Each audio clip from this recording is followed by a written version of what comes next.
The 5% first homeowner trap. The government sold young Australians a dream. Buy your first home with just 5% down. No big deposit, no years of saving. Just sign here. What they didn't tell you is what happens when prices fall. Right now, forecasters are predicting Sydney and Melbourne house prices could drop as much as 7 to 8% over the next year. On a typical Sydney home, that's a fall of around $120,000. For someone who bought with a 20% deposit, that's a hit, but they've got a buffer. For someone who bought with just 5% down on Labor's own scheme, that $120,000 fall doesn't just hurt. It wipes them out completely. This is the 5% trap, and it's happening right now to real young Australians. Let's do the maths, because numbers don't lie. A young couple buys an $800,000 house using the 5% deposit scheme. They put in $40,000 of their own money. The bank lends them the rest, $760,000. Now, house prices fall by $120,000, in line with what's already being forecast for Sydney and Melbourne.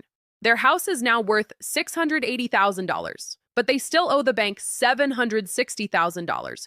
Do the subtraction. That's an $80,000 hole. Their entire deposit gone, and they owe another $40,000 on top of that just to break even with what the bank is owed.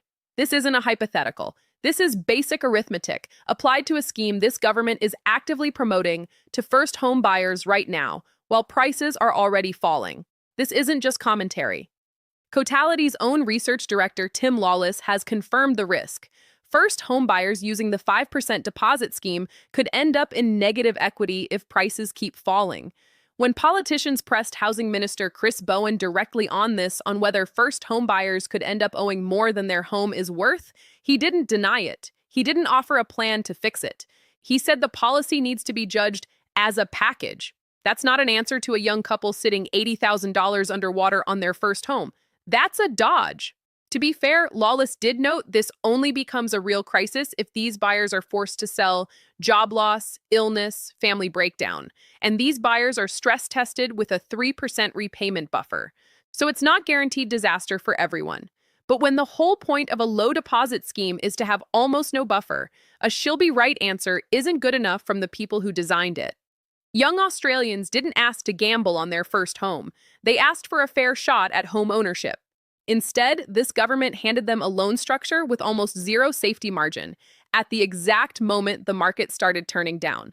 That's not opportunity, that's exposure, dressed up as generosity. Sovereignty means a government being honest with its own people about the risks it's putting on them, not selling a scheme and then hiding behind talking points when the numbers turn ugly.